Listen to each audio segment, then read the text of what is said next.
اعوذ باللہ من الشیطان الرجیم بسم اللہ الرحمن الرحیم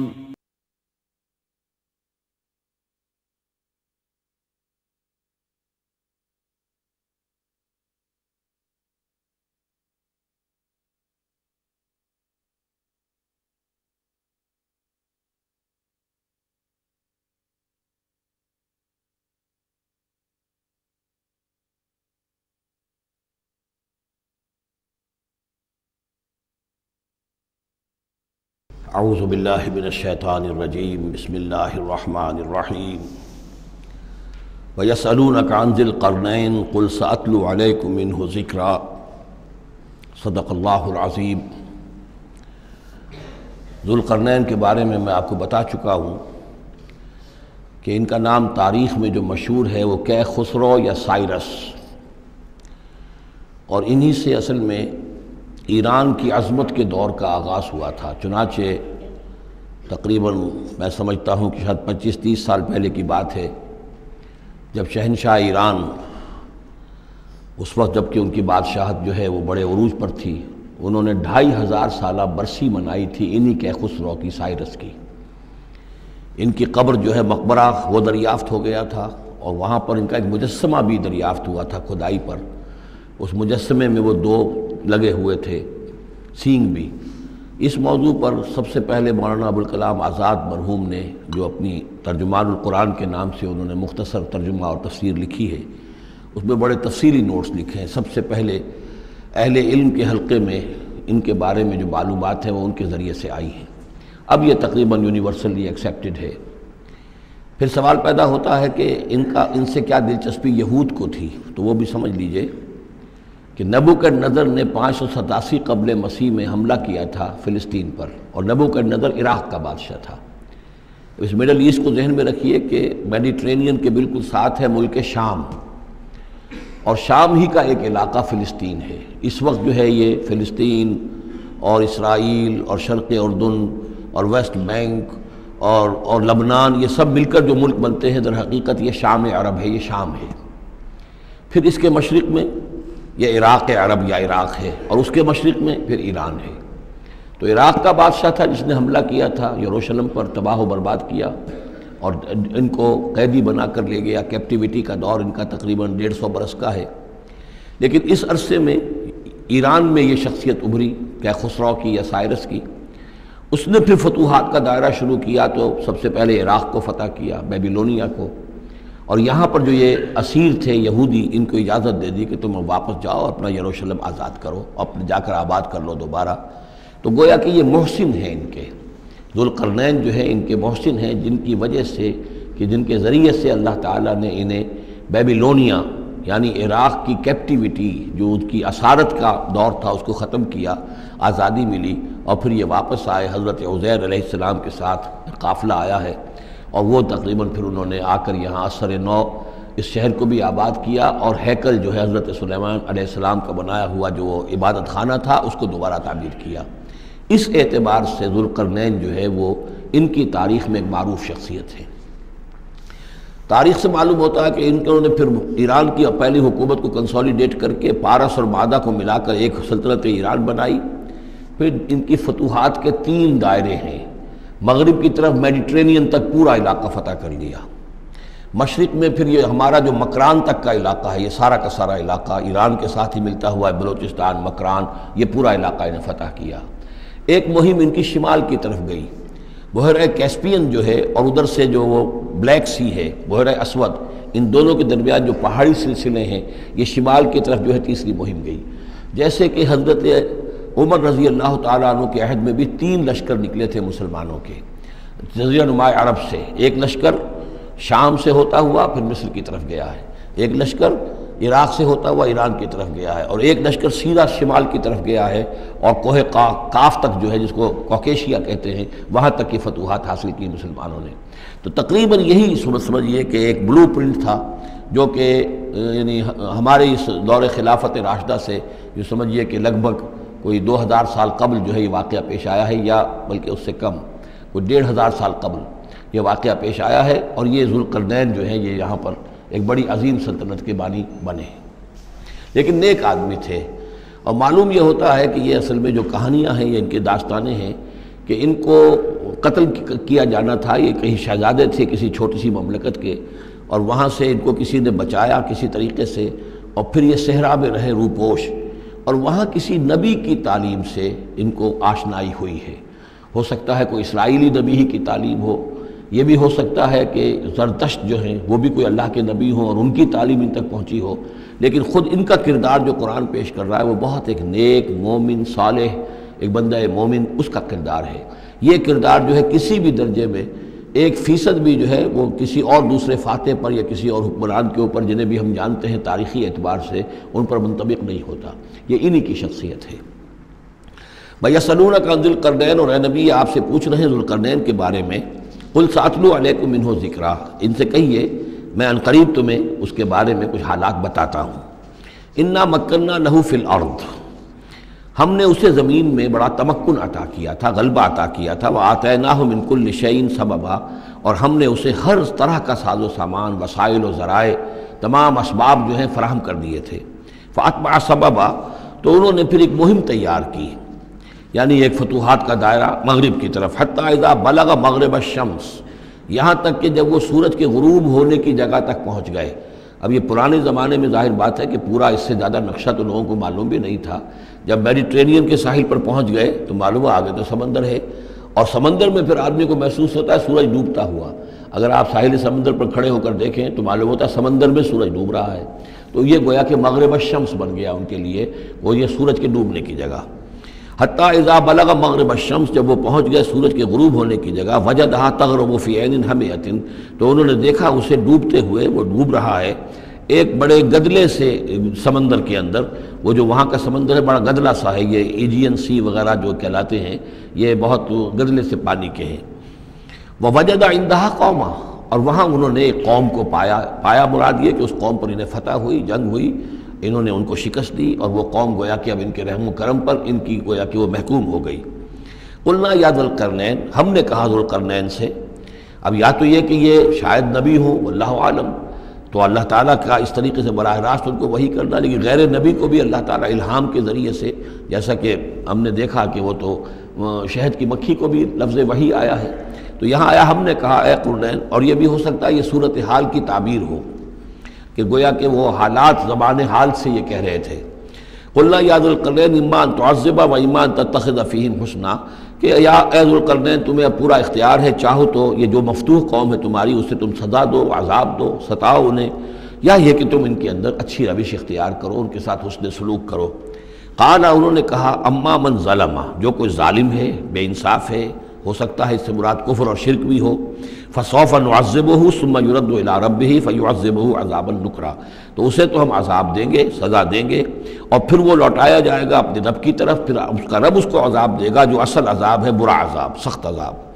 وَأَمَّا مَنْ آمَنَ وَعَمِلَ صَالِحًا، اور جو لوگ ایمان لائیں گے اور یقین کریں گے حقائق پر، اللہ کو مانیں گے، وَعَمِلَ صَالِحًا، اور نیک عمل کریں گے، فَلَهُ جَزَاءً الْحُسْنَىٰ، تو اس کو ہم اچھا بدلہ بھی دیں گے، وَسَنَقُولُ لَهُ مِنْ أَمْرِنَا يُسْرًا، اور اس سے ہم اپنے معاملے میں بھی نرم بات کریں گے، یعنی یہ کہ ان سے ٹیکس اگر لینے ہیں تو نرمی کے ساتھ لیں گے، جو مفتوحہ ممالک کے ساتھ معاملہ ہوتا ہے تو ہم ان کے ساتھ نرمی کا سلوک کریں گے جو ایمان لے آئیں گے۔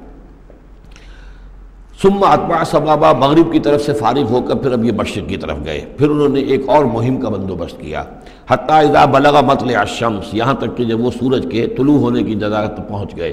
اب یہ جہاں تک تاریخی طور پر ثابت ہے وہ صرف مکران کے علاقے تک اتنی دور تک آئے ہیں، واللہ عالم، ہو سکتا ہے کہ مکران کے ساحل پر کھڑے ہو کر بھی انہیں محسوس ہوا ہو کہ بس اب یہ سورج جو ہے غروب ہو رہا ہے یا طلوع ہو رہا ہے وہاں سے، مطلع الشمس۔ تو وہاں جب پہنچے، وجدہا تطلع علی قوم لم نجعل لہم من دونہا سترا، تو انہوں نے پایا اس کو کہ وہ طلوع ہوتا ہے ایک ایسی قوم پر کہ جس کے لیے ہم نے آفتاب سے کوئی اوٹ نہیں رکھی ہے، یعنی یہاں کے جو قبائل تھے، گیڈروسیا وغیرہ یہ کہلاتا تھا اس زمانے کے اندر، یہ وحشی قبائل تھے، ان کو ابھی چھت بنانے کا فن نہیں آیا تھا، یعنی گھر جو ہوتے تھے وہ صرف دیواریں کھڑی ہوتی تھیں کہ جو خالی پلاٹ ہے زمین کا اس میں یہ دیوار کھڑی ہے، یہ میرا گھر ہے، تمہارا گھر ہے، لیکن گھر میں چھت وغیرہ کا بھی کوئی تصور ان کے ہاں نہیں تھا۔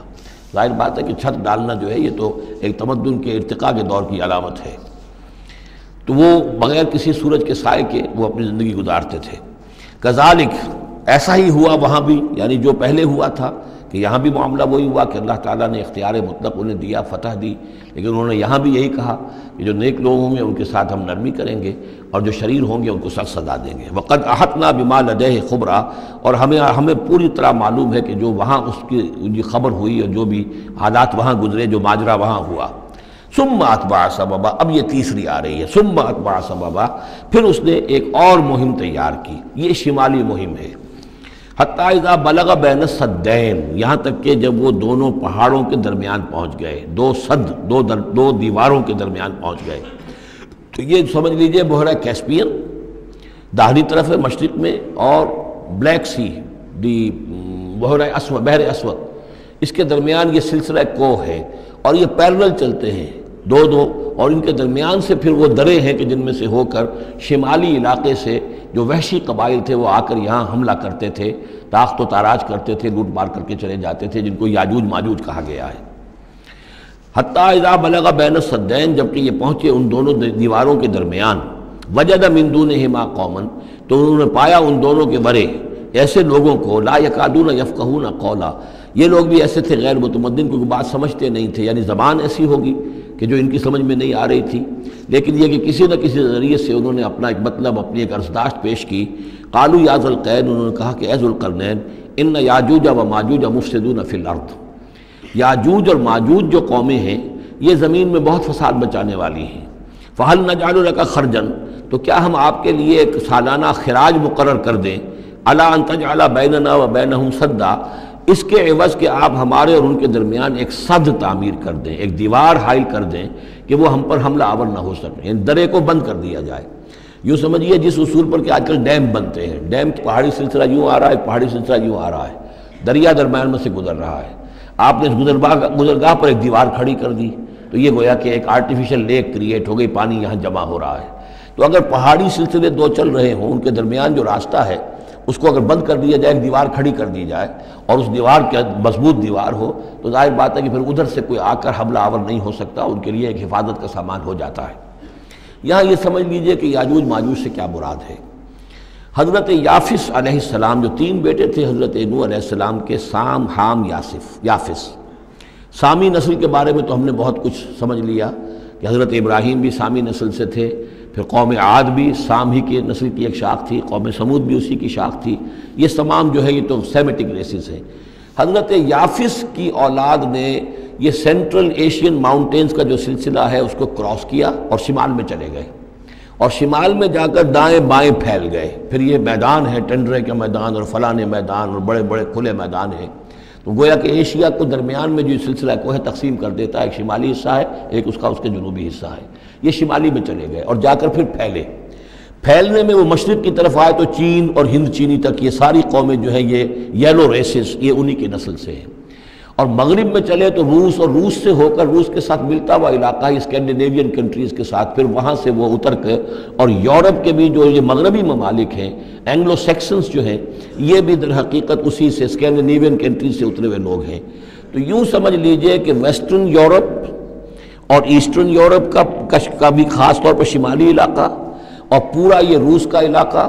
اور پورا صحرائے گوبی، اور پورا چین، اور وہاں تک جو ہے ہند چینی تک، یہ یافس کی نسل ہے۔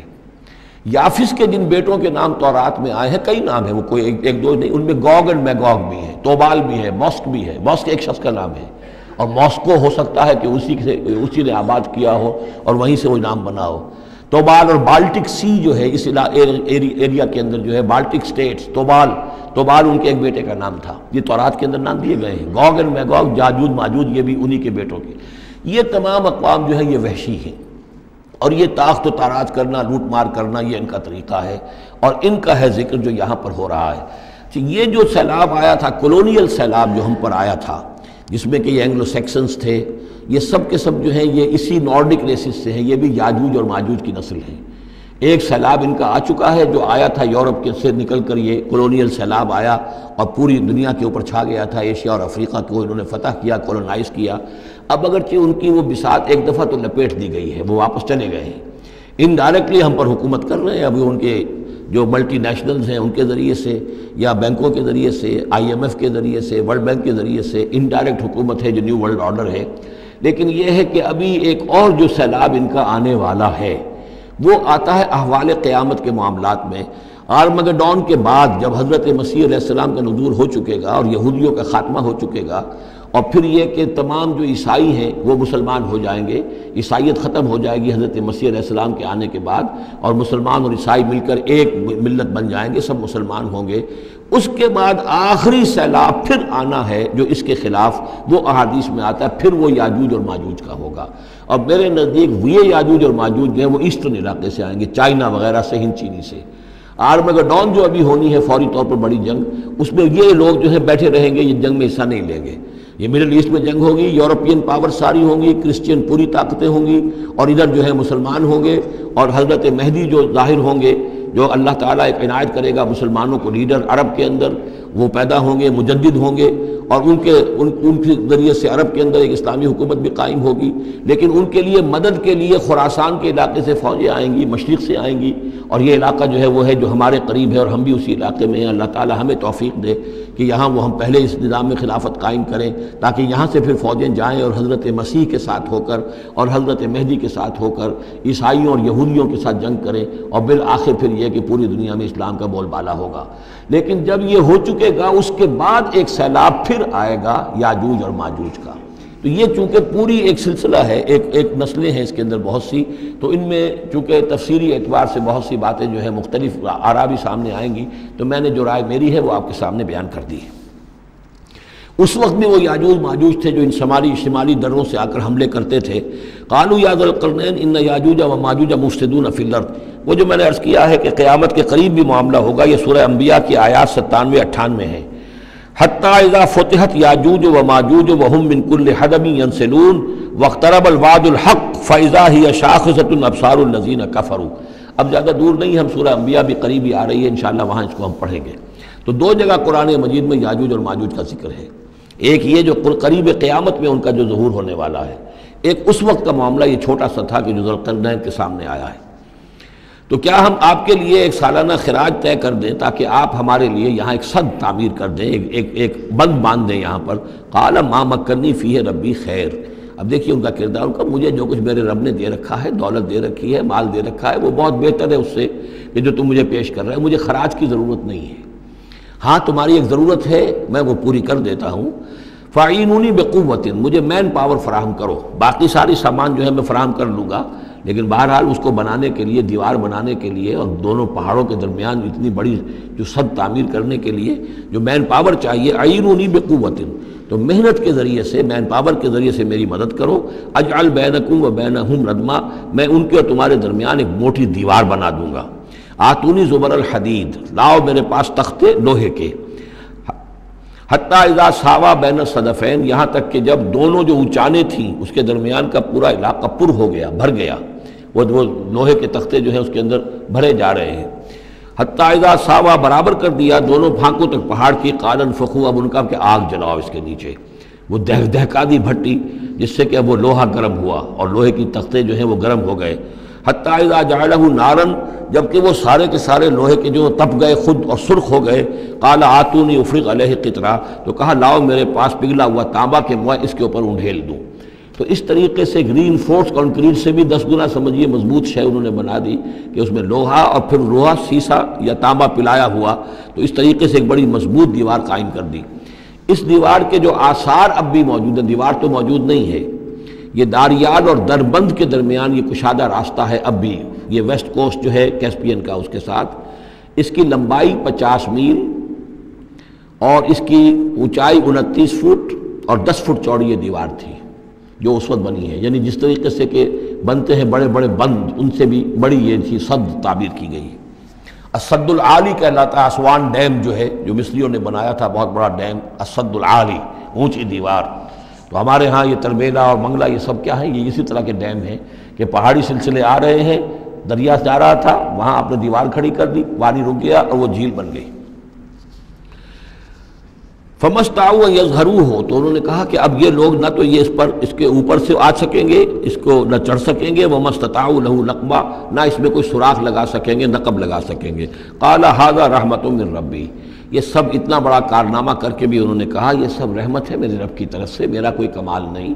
یہ سب اللہ کی طرف سے ہے۔ فَإِذَا جَاءَ وَعْدُ رَبِّي، اور جب میرے رب کا وعدہ آئے گا، جَعَلَهُ دَكَّا، وہ اس پوری دیوار کو جو ہے ریزہ ریزہ کر دے گا، ختم ہو جائے گی دیوار۔ اب وہ دیوار وہاں موجود نہیں ہے، وہ ختم ہو چکی ہے امتداد زمانہ سے، اب اس کے کوئی آثار باقی نہیں رہے، بس آثار معلوم ہو جاتے ہیں کہ یہاں وہ دیوار ہوتی تھی، جس سے یہ میں نے ڈائمنشنز آپ کو دیے ہیں۔ وَكَانَ وَعْدُ رَبِّي حَقًّا، اور میرے رب کا وعدہ جو ہے وہ حق ہے، سچ ہے، پورا ہو کر رہے گا۔ وَتَرَكْنَا بَعْضَهُمْ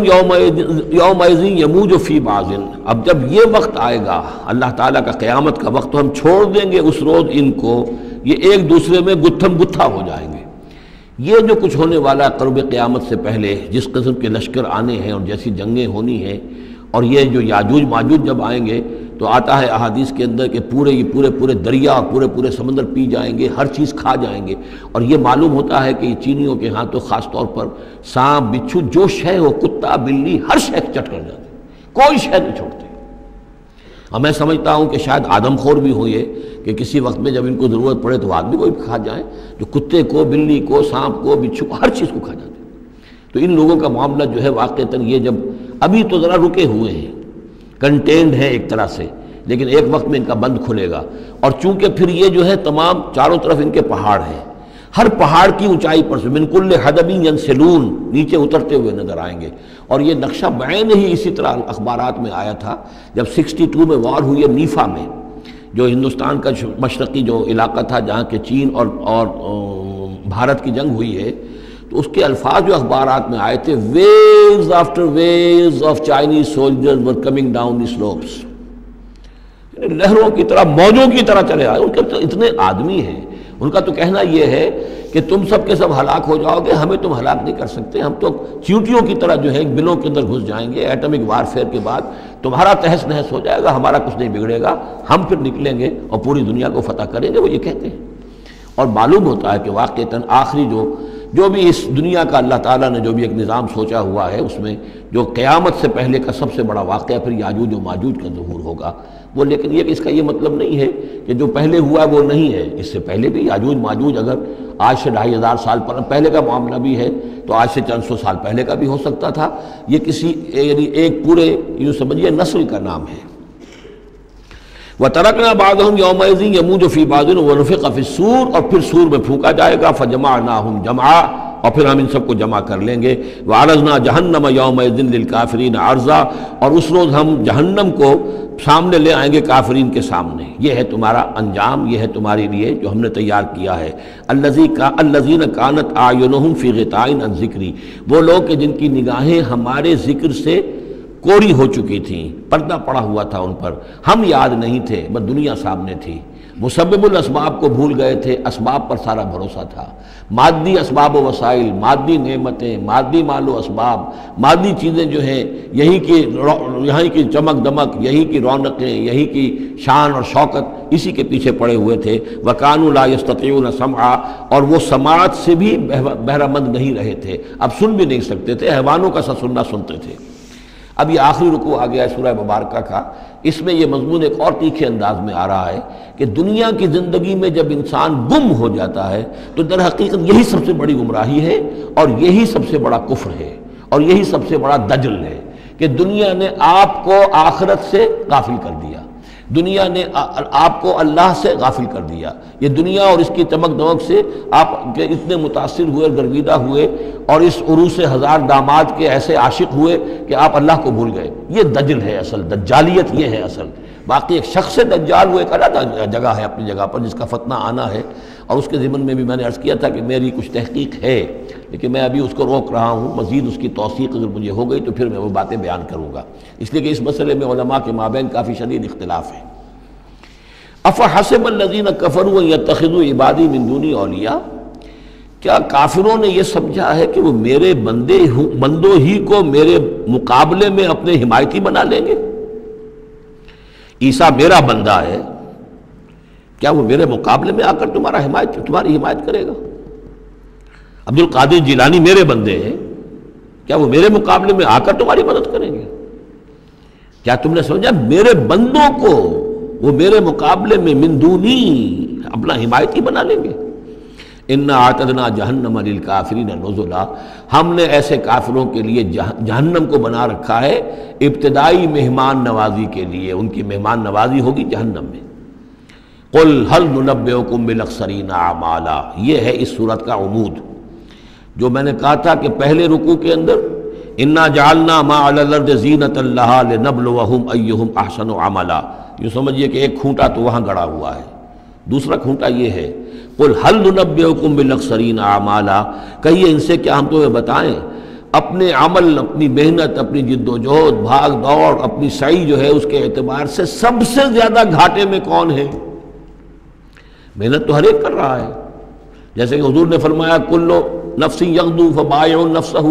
ہر انسان صبح ہوتی ہے تو اس کے بعد سے اپنے آپ کو بیچنا شروع کر دیتا ہے، اپنا وقت بیچ رہا ہے، اپنی صلاحیت بیچ رہا ہے، اپنی انرجی بیچ رہا ہے، اپنی اور ذہانت بیچ رہا ہے، شام تک بیچتا رہتا ہے اپنے آپ کو، کچھ کما کر لاتا ہے، بیچ کر اپنے آپ کو کچھ لے کر آتا ہے۔ تو یہ انسان جو ہے اس درجے اپنے آپ کو دنیا کے لیے انہوں نے بیچ دیا ہے اور ہماتن اسی کے لیے گم ہو گئے ہیں، لیکن اس بیچنے میں انہیں نفع کچھ نہیں ہے، نقصان ہی نقصان ہے۔ سب سے زیادہ خسارے میں کون ہے؟ الذین ضل سعیہم فی الحیات الدنیا، جن کی بھاگ دوڑ سعی و جہد دنیا ہی میں گم ہو کر رہ گئی، آخرت مطلوب ہے ہی نہیں۔ وہ تو ایک ضمیمہ سے لگا ہوا ہے، مسلمان ہے، سنا ہے والدین سے روزہ رکھنا اچھا کام ہے، روزہ فرض ہے، روزہ رکھ لیا ہے، مطلوب کیا ہے آپ کا؟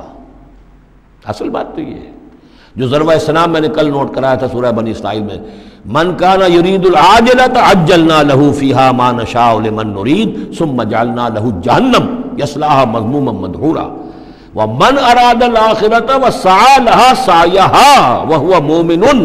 فاولئک کان سعیہم مشکورا۔ طالب دنیا ہو یا طالب آخرت ہو، طے یہ کرو، طالب دنیا طالب آخرت کے لیے بھی اللہ تعالیٰ کلن نمد ہؤلاء وہؤلاء من عطاء ربک، دنیا میں اسے ہمیں رکھنا ہے، کھانے پینے کا بندوبست کرے گا،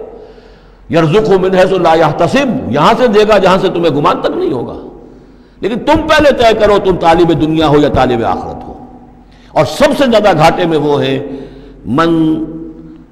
قل هل ننبئکم بالاخسرین اعمالا الذین ضل سعیہم فی الحیات الدنیا وہم یحسبون انہم یحسنون صنعا، اور وہ سمجھ رہے ہیں کہ اب تو بڑے کامیاب ہیں،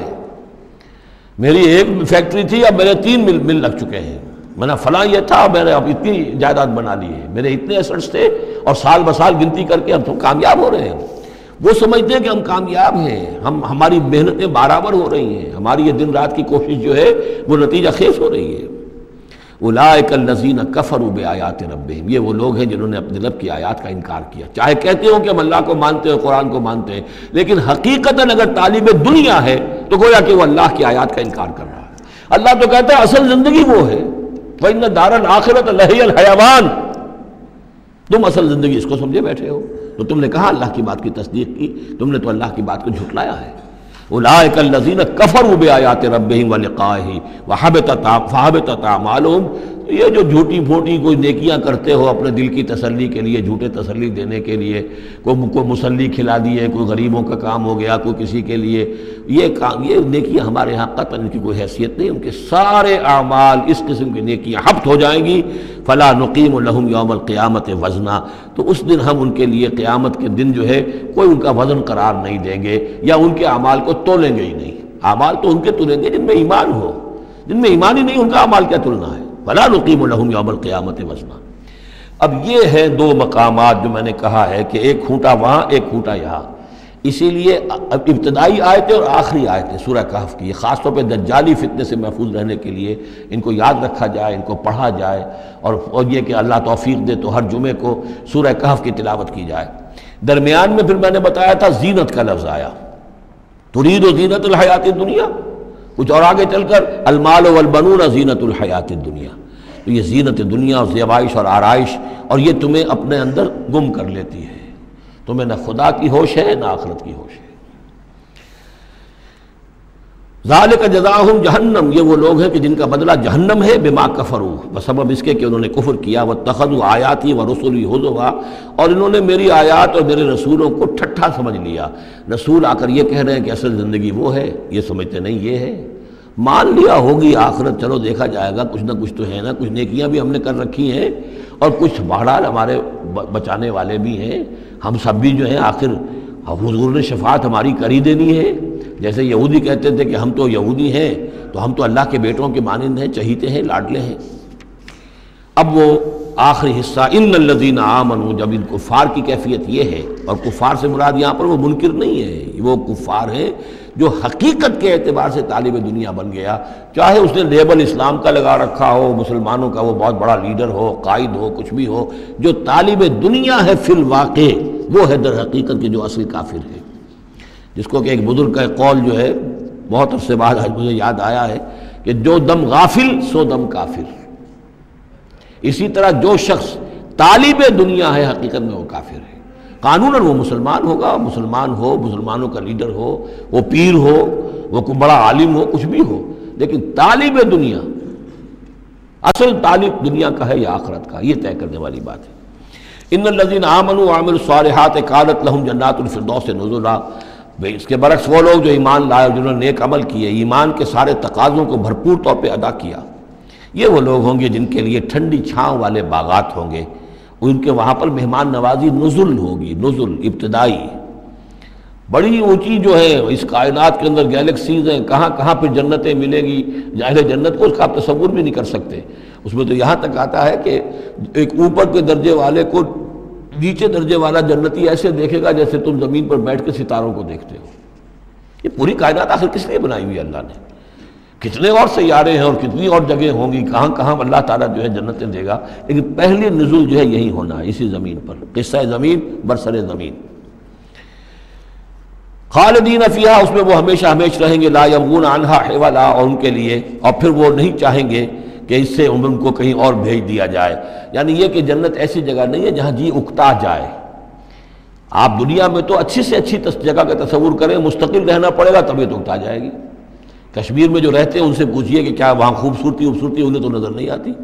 سوئٹزرلینڈ والوں سے پوچھئے کہ یہاں کی بہت خوبصورتی ہے، انہیں تو کہیں نظر نہیں آتی، ان کے لیے تو مصیبت ہی مصیبت ہے، ہر وقت برف کے طوفان ہیں اور یہ ہے اور وہ ہے۔ لیکن یہ کہ ہمارے لیے تصور اور ہے۔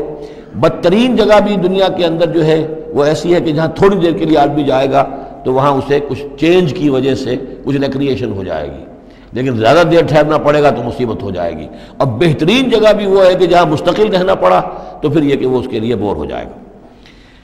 وہ۔ لیکن جنت ایسی جگہ ہے کہ وہاں سے پھر آدمی کہیں ٹلنا نہیں چاہے گا۔ دو آخری وہ آیات، اب یہ پھر توحید کے دو بہت بڑے خزانے۔ قل لو کان البحر مدادا لکلمات ربی لنفد البحر قبل ان تنفد کلمات ربی ولو جئنا بمثلہ مددا۔ سورہ بنی اسرائیل کی آیت میں اللہ کے اسماء کا ذکر تھا۔ قل ادعوا اللہ او ادعوا الرحمن ایما تدعوا فلہ الاسماء الحسنی۔ یہاں اللہ کے کلمات کا ذکر ہے، اور کلمات سے مراد کیا ہے؟ اللہ کی ہر شے جو اس نے پیدا کی ہے اس کے ایک کلمہ کن کا ظہور ہے۔ کل مخلوقات اس کے کلمات ہیں۔ تو کیا کوئی انسان ہے جو اللہ کی جملہ مخلوقات کا احاطہ کر سکے؟ اگر اس زمین کا پورا سمندر جو ہے وہ سیاہی بن جائے اپنے رب کے کلمات کو لکھنے کے لیے، سمندر ختم ہو جائے گا لیکن اللہ کے کلمات ختم نہیں ہوں گے، چاہے اتنی ہی اور بھی اس کے لیے سمندر لے آئیں سیاہی بنا کر۔ ایک اور جگہ بھی مضمون یہ آیا ہے کہ تمام زمین کے جتنے بھی درخت ہیں وہ قلم بنا لیے جائیں، اور جتنے سمندر ہیں اور ان کو 7 گنا سمندر بنا دیا جائے، اور وہ تمام قلم جو ہے لکھنے لگے، اللہ کے کلمات کو نہیں لکھ سکتے۔ وہ سمندر ختم ہو جائیں گے، سیاہی ختم ہو جائے گی، اقلام ختم ہو جائیں گے۔ وَلَوْ أَنَّ مَا فِي الْأَرْضِ شَجَرٌ وَأَقْلَامٌ، یہ الفاظ آئیں گے انشاءاللہ تعالی۔ قل لو كان البحر مدادا لكلمات ربي لنفد البحر قبل ان تنفد كلمات ربي ولو جئنا بمثله مددا۔ اور آخری آیت وہاں اللہ تعالیٰ کی شان، قل الحمد للہ الذی لم يتخذ ولدا ولم يكن له شریک فی الملک ولم يكن له ولی من الذل وکبرہ تکبیرا۔ اب شکل کیا ہوتی ہے شرک میں؟ یا تو اللہ کو اوپر سے اتار کر نیچے لے آتے ہیں، انسانوں کی صف میں، مخلوقات کی صف میں کھڑا کر دیا،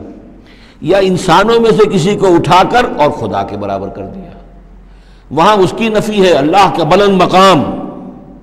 یہاں انسانوں کو کہیں خدا کے برابر شریک نہ کر دو، تو یہاں فرمایا قل انما انا بشر مثلکم، اے نبی کہہ دیجئے میں بھی تمہاری طرح کا ایک انسان ہوں،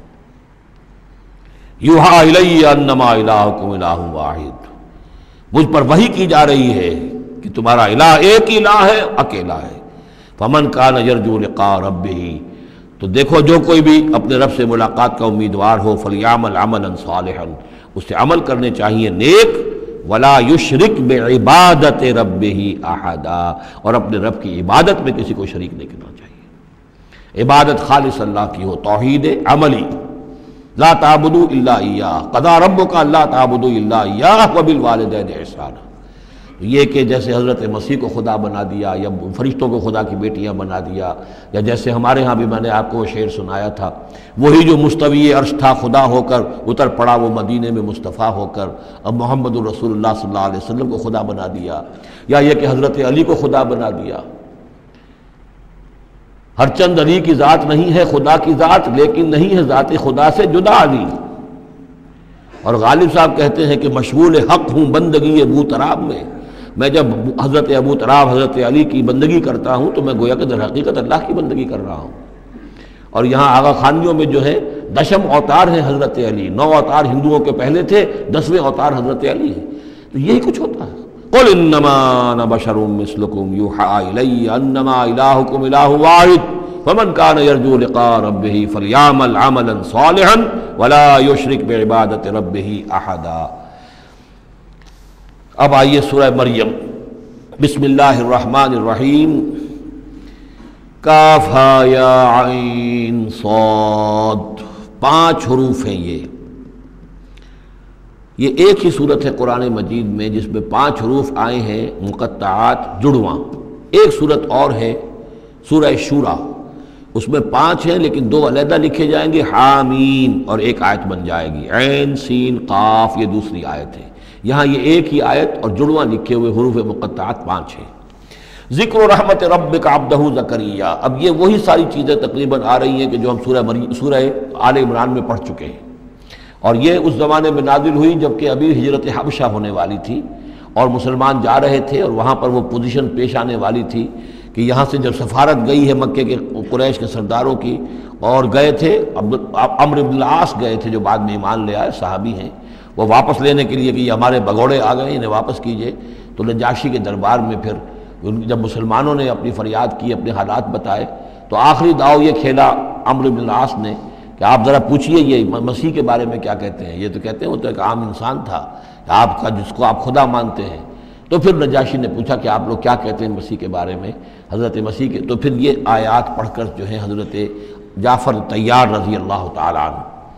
جعفر ابن ابی طالب، حضور کے چچا داد بھائی، ابو طالب کے بیٹے، حضرت علی کے بڑے بھائی حضرت جعفر ابی طالب بن ابی طالب، انہوں نے یہ آیات پڑھ کر سنائی، تو نجاشی نے کہا، تنکا اٹھایا کہ جو تم نے بیان کیا ہے حقیقت میں مسیح علیہ السلام اس سے ایک تنکا بھر بھی زائد نہیں ہے، اور پھر اعلان کیا مسلمانوں تم یہاں رہو، امن سے رہو، سکون سے رہو، اور وہ سفارت جو تھی قریش کی واپس کر دی کہ میں ان کو تمہارے ساتھ واپس نہیں بھیج سکتا، چاہے تم مجھے پہاڑوں جتنا سونا دے دو لیکن ان کو میں یہاں سے واپس نہیں کروں گا۔ ذکر و رحمت ربک عبدہ زکریا، اب ذکر تو کرنا ہے حضرت مسیح کا، لیکن جیسے وہاں پہلے یہ کہ حضرت یحییٰ کا ذکر بھی ہو جائے کہ ان کی ولادت بھی تو ایک طرح سے معجزانہ تھی، عام حالات کی تو نہیں تھی۔ حضرت زکریا کتنے بوڑھے تھے، اور حضرت ان کی جو اہلیہ تھی وہ ساری عمر جو ہے مانج رہی تھی، اور بڑھاپے میں اللہ نے بیٹا دیا۔ یہ ذکر ہے آپ کے رب کی رحمت کا جو اس کے بندے زکریا پر ہوئی، علی نبینا علیہ الصلوۃ والسلام، اذ نادى ربہ نداء خفیا، جبکہ انہوں نے پکارا اپنے رب کو، دعا کی چپ کے دل ہی دل میں، قال رب انی وہن العظم منی، انہوں نے عرض کیا پروردگار میری ہڈیاں چٹک گئی ہیں، کمزور ہو گئی ہیں، واشتعل الراس شیبا، اور میرا سر جو ہے وہ بھڑک اٹھا ہے سفیدی سے، یعنی سفید ہو گیا ہے بالکل، سیاہ بال کوئی رہے ہی نہیں، ولم اکن بدعائک رب شقیا، اور پروردگار کبھی ایسا نہیں ہوا کہ میں نے تجھ سے کوئی دعا مانگی ہو اور میں نامراد رہا ہوں۔ آج بڑی ہمت کر کے میں ایک دعا کر رہا ہوں جو عام حالات کے اعتبار سے تو پھر بڑی غیر معمولی دعا ہے، عام حالات دیکھیں، دنیاوی مسائل کو دیکھیں، وَإِنِّي خِفْتُ الْمَوَالِيَ مِن وَرَائِي، اور مجھے اندیشہ ہے اپنے بھائی بندوں سے، رشتہ داروں سے میرے بعد یعنی یہ کہ اس ہیکل سلیمانی کی خدمت کرنے والا مجھے کوئی مناسب آدمی نظر نہیں آ رہا کہ جو اس میری گدی پر بیٹھ سکے، میرے اس منصب کو سنبھال سکے۔ انی خفت الموالی من ورائی وکانت امراتی عاقرا، اور میری بیوی بانجھ ہے، فہب لی من لدنک ولیہ، تو مجھے خاص اپنے پاس سے کوئی ولی عطا کر۔ اب یہاں ولی کا لفظ کہا، کوئی میرا ساتھی ہو، کوئی ایسا ہو کہ جو میری ان چیزوں کا یرثنی و یرث من آل یعقوب، جو میری وراثت جو ہے روحانی وراثت اور دینی وراثت اس کو سنبھال سکے، اور میری کیا ہے یہ آل یعقوب کی وراثت ہے جو حضرت یعقوب علیہ السلام سے چلی آ رہی ہے، اس کا صحیح وارث بن سکے۔ وجعلہ رب رضیہ، اور پروردگار اسے تو بنائی ہو۔ رضی جو ہے یہ فعیل کے وزن پر ہے، راضی اور مرضی دونوں کے معنی میں آ جائے گا، وہ کہ جو راضی ہو اور جس کو راضی کر دیا گیا ہو۔ رضی اللہ عنہم ورضوا عنہ، وہ دونوں پہلو جو ہیں رضی کے اندر آ جائیں گے۔ انہیں جب اب یہ بشارت مل رہی، یا زکریا انا نبشرک بغلام اسمہ یحییٰ، اے زکریا ہم بشارت دیتے ہیں آپ کو ایک بیٹے کی، ایک لڑکے کی جن کا نام یحییٰ ہوگا۔ لم نجعل لہ من قبل سمیہ، ہم نے اس کا سا نام اس سے پہلے کسی کا نہیں رکھا، یا اس کی سی صفات اس سے پہلے کسی میں پیدا نہیں کی۔ یہ دونوں معنی ہو سکتے ہیں اس کے۔ قال رب انا یکون لی غلام، انہوں نے وہی بات عرض کی جو ہم پڑھ چکے ہیں پہلے کہ پروردگار میرے ہاں بیٹا کیسے ہو جائے گا؟ وکانت امراتی عاقرا، میری بیوی بانجھ ہے، وقد بلغت من الکبر عتیہ، اور میں بوڑھا ہو گیا ہوں، سوکھ چکا ہوں، میرے سارے جو سوتے ہیں حیات کے وہ میرے اندر خشک ہو چکے ہیں۔ قال کذالک، کہا ایسے ہی ہوگا۔ قال ربک هو علی ہین، تیرے پروردگار کا فرمانا یہ ہے کہ یہ مجھ پر آسان ہے۔ وقد خلقتک من قبل ولم تک شیئا، تجھے بھی تو ہم نے پیدا کیا اس سے پہلے جبکہ تو کچھ بھی نہیں تھا۔ قال رب اجعل لی آیا، انہوں نے کہا کہ پروردگار پھر میرے لیے کوئی نشانی مقرر ہو جائے۔ قال آیتک الا تکلم الناس ثلاث لیال سویا، کہا کہ نشانی یہ ہوگی تمہارے لیے کہ اب تم 3 دن تک متواتر، 3 راتوں تک متواتر گفتگو نہیں کر سکو گے لوگوں سے۔ وہاں سورہ آل عمران میں تھا ثلاثۃ ایام الا رمزا، 3 دن تک بات نہیں کر سکو گے مگر صرف اشاروں کے ناموں سے، یعنی اللہ تعالیٰ نے ان کی گویائی سلب کر لی۔ فخرج علی قومہ من المحراب، پھر وہ نکلے اپنے اس حجرے سے جہاں وہ یہ سارا راز و نیاز ہو رہا تھا، عبادت ہو رہی تھی، دعا ہو رہی تھی، مناجات ہو رہی تھی۔ فاوحی الیہم، اپنی قوم پر آ کر انہیں وحی کے ذریعے سے کہا، وحی اشارہ کرنا۔ وحی کے جو لفظی معنی ہے عربی زبان میں الاعلام بالسرعہ والخفا، کسی کو کوئی بات اشارے سے اور خاموشی سے بتا دینا، دوسروں کو پتہ نہ چلے، یہ وحی ہے۔ تو وحی جو آتی ہے اللہ تعالیٰ کی طرف سے، وہ پھر اس کی مختلف شکلیں ہیں، وہ ہم پڑھ چکے ہیں یا پڑھیں گے انشاءاللہ سورہ شورى کے اندر، جیسے تعارف قرآن کے ضمن میں اس کا تذکرہ آ چکا ہے۔ تو اللہ تعالیٰ کی طرف سے وحی۔ اوحا الیہم، انہوں نے اشارے سے کہا، بات تو کر نہیں سکتے تھے، ان سبحوا بکرۃ وعشیا، کہ یہ خاص وقت ہے، اس میں اللہ کا ایک خاص فیصلہ ہو رہا ہے، لہذا ذرا صبح و شام تم اللہ کی تسبیح و تحمید ذرا کثرت سے کرو۔ یا یحییٰ، اب ولادت ہو گئی حضرت یحییٰ کی، اور وہ مخاطب ہے۔ یا یحییٰ خذ الکتاب بقوۃ، یحییٰ کتاب کو مضبوطی سے تھام لو۔ ظاہر بات ہے کہ تورات موجود تھی، زبور موجود تھی، اور نبیوں کے صحیفے موجود تھے۔ وآتیناہ الحکم صبیہ، اور ہم نے حکمت اور دانائی اسے بچپن ہی میں عطا کر دی۔ بچپن ہی میں اللہ تعالیٰ نے انہیں، یوں سمجھیے کہ یہ دونوں شخصیتیں جو کنٹمپریریز ہیں، حضرت مسیح اور حضرت یحییٰ، جان دی بیپٹسٹ اور جیزس آف نظرت،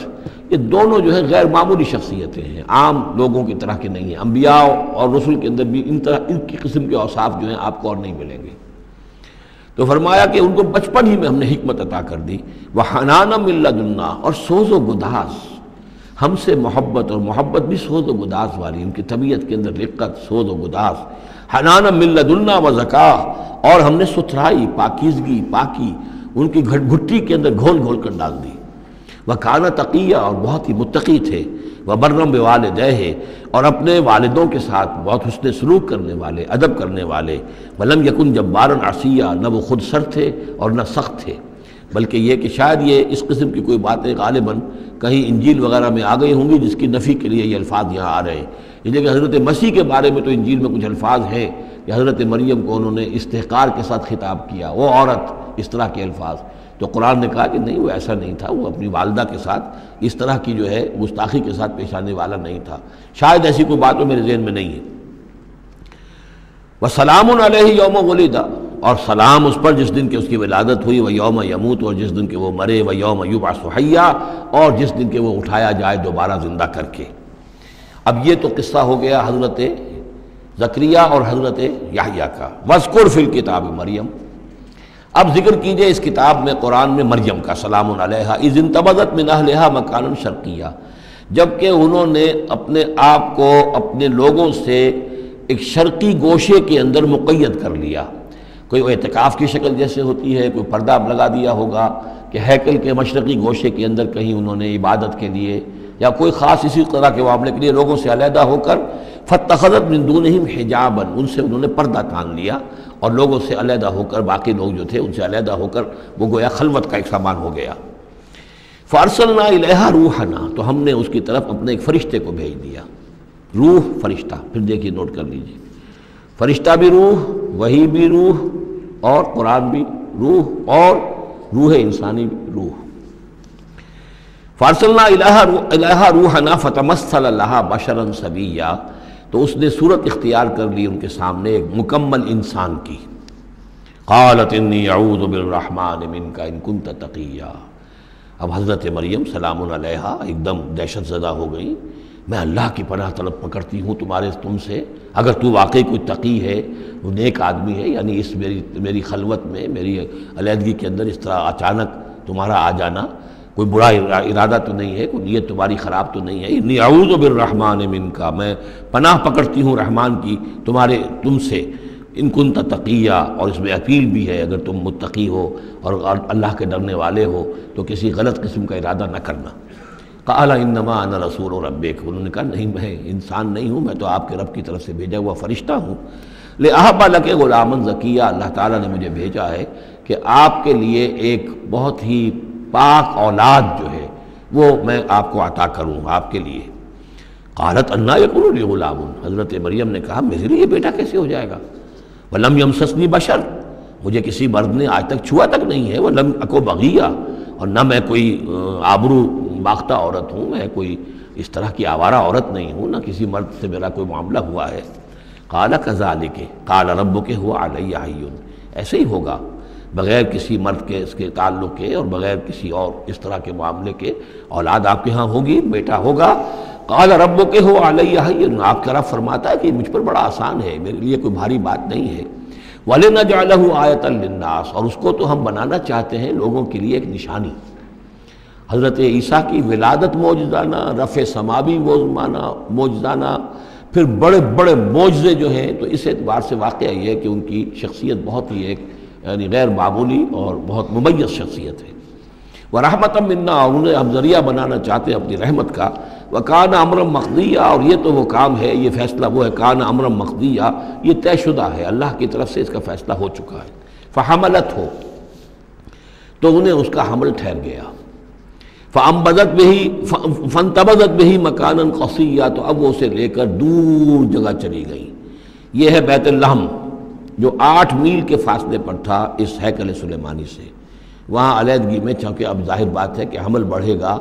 اب لوگ کیا ہے دیکھیں گے، کیا کریں گے، کسی جگہ پر انہوں نے تنہائی میں کسی جگہ جا کر اپنے آپ کو علیحدہ جو آئسولیٹ کر لیا، فانتبذت بہی، آئسولیٹ کر لیا اپنے آپ کو، اب اس کو لے کر، اپنے حمل کو لے کر، فانتبذت بہی مکانا قصیا، ایک دور کی جگہ، بعید مکان میں۔ فاجاء المخاض الی جذع النخلہ، تو جب وہ ولادت کا وقت ہوا اور درد ذہ ہوئے تو اس درد کے اندر وہ ایک کھجور کی جڑ کو انہوں نے مضبوطی سے پکڑا۔ قالت یا لیتنی مت قبل ھذا وکنت نسیا منسیا، اور کہا کاش کہ میں اس سے پہلے مر چکی ہوتی۔ اب کیا کہوں گی، کیا منہ دکھاؤں گی، اس بچے کا کیا کروں گی، کہاں لے کے جاؤں گی، دنیا کیا کہے گی، میری صورت کیا بنے گی۔ اللہ کی وہ بندی جو ہے کانپ رہی ہے، لرز رہی ہے۔ یا لیتنی مت قبل ھذا، کاش کہ میں اس سے قبل مر چکی ہوتی، وکنت نسیا منسیا، اور مجھے بھول چکے ہوتے لوگ، میری یاد بھی لوگوں کے ذہنوں سے محو ہو چکی ہوتی، کاش۔ فناداها من تحتها، تو پکارا اسے اس کے نیچے سے۔ عام خیال یہ من کے حوالے سے یہ ہے کہ فرشتہ ہی ہے کہ جس نے پھر پکارا ہے، وہ لیکن نیچے ہے، یہ ذرا اونچائی پر ہے، بلندی پر ہے، اور وہ کہیں نیچے ہے، نشیب میں ہے، اور اس لیے کہ ظاہر بات ہے کہ ولادت کے موقع پر اور وضع عمل کے موقع پر اس کا قریب ہونا ویسے بھی مناسب نہیں۔ لیکن ایک اس کی جو قرأت ہمارے آفیشل قرأتوں میں من بھی ہے، فناداہا من تحتہا، پکارا اسے اس نے جو اس کے نیچے تھا، یعنی ولادت ہو گئی ہے حضرت مسیح علیہ السلام کی اور بچہ جو ہے اب وہ بول رہا ہے۔ میں اس معنی کو زیادہ ترجیح دیتا ہوں، اس لیے کہ ظاہر بات ہے کہ اگر بچے نے اس وقت کلام نہ کیا ہوتا تو کیسے یقین آتا کہ حضرت مریم لے کر آتی اس بچے کو کہ بعد میں یہ بچہ بول پڑے گا۔ اللہ تعالیٰ نے وہاں اس بچے سے کلام کرا دیا ہے، انہوں نے دیکھ لیا ہے بچہ بول رہا ہے، تو بچے نے من تحتہا، یہ میرے نزدیک وہ قرأت بھی وہ زیادہ صحیح ہے اور ہے ہماری آفیشل قرأت میں ہے یہ من تحتہا و من تحتہا۔ تو جو بھی تھا نیچے انہوں نے اس نے کہا لا تحزنی، اگر واقعتاً یہ حضرت مسیحی بچے وہی بچہ جو نو مولود ہے وہی بول رہا ہے تو گویا کہ لا تحزنی امی جان آپ اس میں پریشان نہ ہو، غمگین نہ ہو، قد جعل ربک تحتک سریا، اور دیکھیے اب اللہ تعالیٰ نے آپ کے قدموں تلے ایک چشمہ نکال دیا ہے، وَحُزِّ إِلَيْكِ بِجِذِعِ النَّخْلَةِ، اور ذرا اسی درخت کے جو سوکھی جڑ درخت کی اس کو ذرا ہلائیے، تُسَاقِطْ عَلَيْكِ رُطْبًا جَنِيًّا، تو یہ تازہ اور بڑی تازہ جو ہیں پکی ہوئی کھجوریں آپ پر گریں گی، فَكُلِي وَاشْرَبِي۔ اب یہ سارا معجزہ وہ دیکھ رہی ہے، تب جرأت ہوئی ہے انہیں بچے کو لے کر آنے کی کہ وہ بچہ بول بھی گیا ہے اور اسی سوکھی ہوئی وہ کھجور کے جو ہے تنے میں سے کھجوریں جو ہے پکی ہوئی اور بڑی تازہ جو ہے وہ بھی گر رہی ہے، چشمہ بھی پانی کا نکل آیا ہے۔ فَكُلِي وَاشْرَبِي، تو کھائیے اور پیئے، وَقَرِّ عَيْنَا، اور اپنی آنکھیں ٹھنڈی کیجئے، فَإِمَّا تَرَيِنَّ مِنَ الْبَشَرِ أَحَدًا، تو پھر اگر آپ دیکھیں کسی انسان کو، کوئی انسان آپ کے سب سے پوچھے، فقولی، تو کہہ دیجئے انی نذرت للرحمن صوما فلن اکلم اليوم انسیا، میں نے تو رحمان کے لیے ایک روزے کی نظر مانی ہوئی تھی، میں نے روزہ رکھا ہوا، میں کسی انسان سے بات نہیں کر سکتی۔ وہاں کے ان کے ہاں روزے کے اندر کھانے پینے پر جو پابندی تھی جو ہمارے ہاں ہوتی ہے وہ بھی تھی، اس کے علاوہ بولنے پر گفتگو پر بھی پابندی تھی۔ فَأَتَتْ بِهِ قَوْمَهَا تَحْمِلُهُ، اب وہ آ گئی اس کو لے کر اپنی قوم کے پاس، اب ان کا حوصلہ ہے، انہوں نے وہ معجزہ دیکھ لیا ہے، یہ میری رائے ہے واللہ عالم، عام طور پر اس کا تذکرہ نہیں ہے کہیں، اور یہ کہ من تحتہا میں سمجھا یہی گیا ہے کہ فرشتے ہی نے یہ سب سارا کلام کیا ہے۔ فَأَتَتْ بِهِ قَوْمَهَا تَحْمِلُهُ، وہ اب آئیں اپنی قوم کے پاس اپنے بچے کو لیے ہوئے، قَالُوا يَا مَرْيَمُ لَقَدْ جِئْتِ شَيْئًا فَرِيًّا، اب انہوں نے، اے مریم یہ تو تم بڑا طوفان چڑھ لائی ہو، یہ کیا کر لائی ہو، یہ تمہارے ہاں تمہاری گود میں بچہ ہے، یہ کس کا بچہ ہے؟ یا اخت ہارون، اے ہارون کی بہن، ہو سکتا ہے کہ ان کے کوئی بھائی ہو ہارون نامی، اور ہو سکتا ہے کہ چونکہ حضرت ہارون کی نسل سے ہیں یہ، لہٰذا صرف ان کی طرف ایک نسبت دی ہو کہ تم سوچو کس جد امجد کی تم نسل سے ہو اور تم نے کس قدر یہ گری ہوئی حرکت کی ہے۔ یا اخت ہارون ما کان ابوک امرأ سوء وما کانت امک بغیہ، نہ تو تیرا والد جو ہے وہ کوئی برا انسان تھا اور نہ تیری والدہ جو ہے وہ کوئی بدکار عورت تھی، یہ تم کیا کر لائی ہو؟ فاشارت الیہ، تو حضرت مریم نے اشارہ کر دیا حضرت اس بچے کی طرف، عیسیٰ کی طرف۔ قالوا کیف نکلم من کان فی المہد صبیا، کہ کیسے ہم اس سے بات کریں، اس سے کیا پوچھیں، یہ ہمیں کیا بتائے گا، بچہ ہے پگھوڑے میں یا گود کے اندر۔ قال انی عبد اللہ، اب وہ بچہ بولا، حضرت مسیح نے کہا میں اللہ کا بندہ ہوں، آتانی الکتاب، اللہ نے مجھے کتاب عطا کی ہے، وجعلنی نبیا، اور مجھے نبی بنایا ہے، وجعلنی مبارکا اینما کنت، اور مجھے مبارک بنایا ہے، بابرکت بنایا جہاں کہیں بھی میں ہوں گا، واوصانی بالصلاۃ والزکاۃ ما دمت حیا، اور مجھے تاکید کی ہے اللہ نے زکوٰۃ کی اور نماز کی جب تک میں زندہ رہوں، وبرم بوالدتی، اور میں اپنی والدہ کا فرما بردار ہوں، خدمت گزار ہوں، لم یجعلنی جبارا شقیا، اللہ تعالیٰ نے مجھے زبردست اور سخت تندخو نہیں بنایا ہے، والسلام علیہ، اور سلام ہے مجھ پر یوم ولدت، جس دن کہ مجھے جنا گیا، میری ولادت ہوئی، ویوم اموت، جس دن کہ میں مروں گا، ویوم ابعث حیا، اور جس دن کہ مجھے اٹھایا جائے گا زندہ کر کے۔ ذالک عیسیٰ ابن مریم، یہ ہے عیسیٰ ابن مریم، یہ ہے حقیقت عیسیٰ ابن مریم کی علیہ الصلاۃ والسلام، علیہم الصلاۃ والسلام۔ قول الحق الذی فیہ یمترون، یہ ہے وہ قول حق، قول فیصل 100% درست جس کے بارے میں یہ جھگڑتے ہیں۔ ما کان للہ ان یتخذ من ولد سبحانہ، اللہ کے شان کے شایع نہیں ہے یہ کہ وہ کسی کو اپنا بیٹا بنائے، سبحانہ، وہ پاک ہے اس سے۔ اذا قضى امرا فانما يقول له كن فيكون، جب وہ کسی چیز کا فیصلہ کرتا ہے تو وہ کہتا ہے کہ ہو جا، وہ ہو جاتی ہے۔ یعنی جو باپ کا حصہ تھا ولادت مسیح میں وہ اللہ تعالیٰ کے ایک حرف کن کے ذریعے سے پورا ہوا، اسی لیے یہ کلمہ ہے، اللہ کلمۃ من ہو، اللہ کا خاص کلمہ ہے۔ باقی چیزیں جو ہے انسان کے ہاں جو بھی قانون و قاعدے کے مطابق، جو بھی بایولوجیکل جو طریقہ ہے اس کے مطابق ہو رہے ہیں، وہ چل رہا ہے، لیکن جہاں وہ ایک رکھنا ہے وہاں اللہ کا ایک خصوصی کن جو ہے اس نے اس خلا کو پر کیا ہے۔ ان اللہ ربی و ربکم، اور یقینا اللہ ہی میرا بھی رب ہے اور تمہارا بھی رب ہے، فاعبدوہ، پس اسی کی بندگی کرو اور پرستش کرو، ھذا صراط مستقیم، یہی سیدھا راستہ ہے۔ فاختلف الاحزاب من بینہم، تو جماعتوں نے، گروہوں نے، فرقوں نے اپنے آپس میں اختلافات پیدا کر لیے، غلط باتیں جو ہے گھڑ لی۔ فویل للذین کفروا من مشہد یوم عظیم، تو ہلاکت اور بربادی اور تباہی ہے ان کافروں کے لیے اس دن کی پیشی، اس بڑے دن کی پیشی سے۔ اس بڑے دن جب پیش ہوگی، حقیقت کھل جائے گی، حضرت مسیح کی حقیقت بھی واضح ہو جائے گی، تو جو انہوں نے من گھڑت عقیدے بنا لیے تھے، جن لوگوں نے ان عقیدوں پر جان دی ہوگی، ان کے لیے پھر ہلاکت اور بربادی ہوگی۔ اسمع بہی وابصر، اس پیشی کے دن تو ان کی سماعت بھی کیا اچھی ہوگی اور آنکھیں بھی کتنی کھلی ہوں گی، ہر حقائق کو وہ دیکھ رہے ہوں گے، کیا ہی اچھا سن رہے ہوں گے اور کیا ہی اچھا دیکھ رہے ہوں گے۔ یوم یاتوننا، جس دن کہ وہ ہمارے پاس آئیں گے، لیکن الظالمون اليوم فی ضلال مبین، لیکن آج یہ ظالم جو ہے کھلی گمراہی میں مبتلا ہیں۔ وانذرہم یوم الحسرۃ اذ قضی الامر، اور اے نبی ان کو خبردار کر دیجیے اس یوم الحسرت سے، وہ جو یوم قیامت حسرت کا دن ہے، وہ جس دن کے فیصلے کر دیے جائیں گے۔ وہم فی غفلۃ فہم لا یؤمنون، اور یہ غفلت کے اندر مبتلا ہیں اور ایمان نہیں لائیں گے۔ انا نحن نرث الارض ومن علیہا، ہم ہی یقیناً وارث ہوں گے زمین کے، سب ختم ہو جائیں گے، زمین اور اس کا سب کچھ جو کچھ ہے مال، اس کی وراثت ہمیں منتقل ہو جائے گی۔ وإلینا یرجعون، اور ہماری ہی طرف یہ لوٹائے جائیں گے۔ وَاذْكُرْ فِي الْكِتَابِ ابراہیم، اور ذرا تذکرہ کیجئے اس کتاب میں ابراہیم کا بھی۔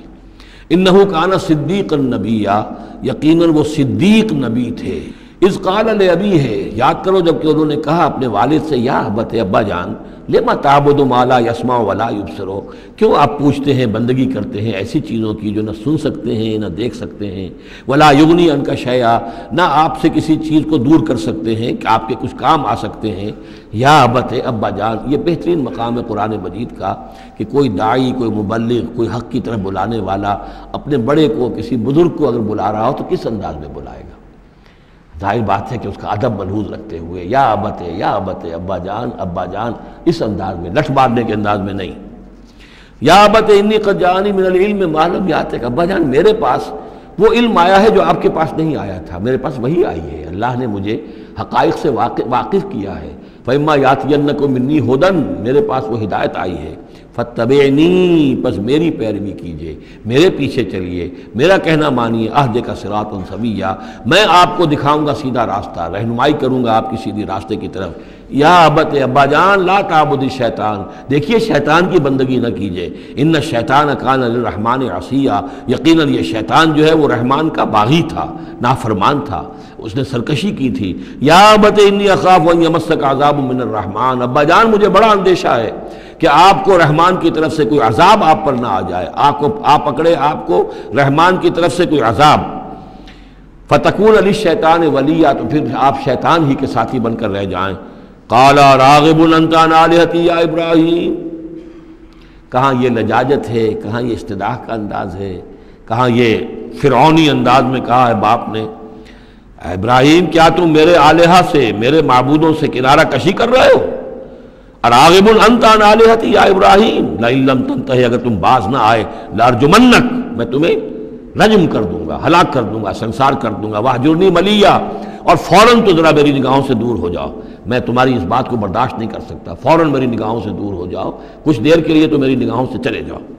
قال سلام علیک، انہوں نے کہا سلام،